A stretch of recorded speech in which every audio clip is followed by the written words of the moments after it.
de Evra Daté. Je suis monteur vidéo de nationalité ivoirienne. Il faut dire que moi, j'arrive dans ce milieu par pur hasard. Parce qu'après mon bac, je me retrouve être parachuté en art du spectacle. C'est une faculté à l'université Félix-Houphouët-Boigny où je suis les cours de télé, de cinéma et de théâtre. Voilà. Donc, quand j'enseigne à la formation, c'était dans l'intention de faire juste une année de formation et puis l'année qui suit, faire une équivalence en peut-être sciences et économie de gestion ou en sciences juridiques pour poursuivre la formation que je souhaitais faire. Bon, donc, il faut dire que c'est en prenant, c'est en suivant les cours, notamment l'étude de l'histoire d'un très grand cinéaste qu'on va appeler David Ward Griffith. Donc c'est en étudiant la vie de Griffith que j'ai commencé à prendre goût au cinéma. Bon, comment je finis la formation? Je travaille plus dans les maisons de production et on avait en charge la post-production des films documentaires, la post-production des films institutionnels, la post-production des émissions télé. Donc il faut dire que je m'initie dans le montage cinéma véritablement avec deux couples, un foyer. Voilà, donc on va dire qu'en termes de production cinéma, fiction, série, deux couples, un foyer est mon premier grand projet.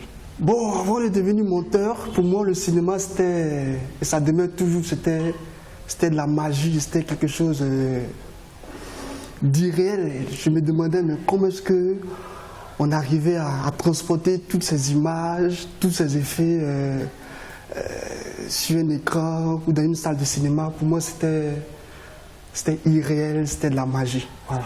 Le numérique nous offre aujourd'hui plusieurs possibilités en termes de post-production en général, que ce soit d'une fiction, d'un documentaire ou d'une émission télé.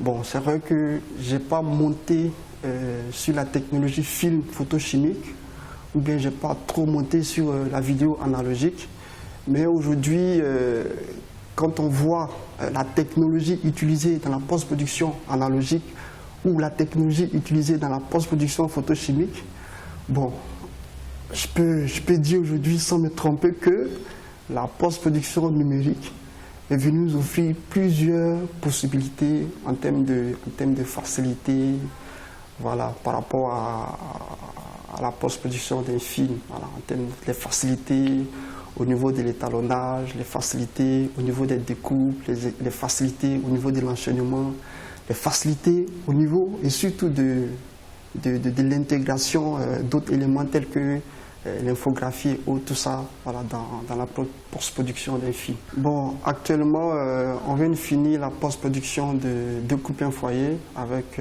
Scénarii. On a encore d'autres projets en cours, notamment d'autres projets, des séries qui vont être produites dans les capitales africaines, notamment Bamako, Niamey, Douala, etc. etc. Donc le projet immédiat, c'est la post-production de ces productions. Le montage est une étape très essentielle dans la post-production d'un film parce que le montage vient pratiquement à la fin de la chaîne de production. Donc quand le réalisateur a eu à effectuer son travail sur le terrain, que les acteurs ont joué, il faut quelqu'un pour harmoniser tout ce travail. Il faut quelqu'un pour, voilà, harmoniser et le travail du réalisateur et le travail des acteurs et le travail du technicien son.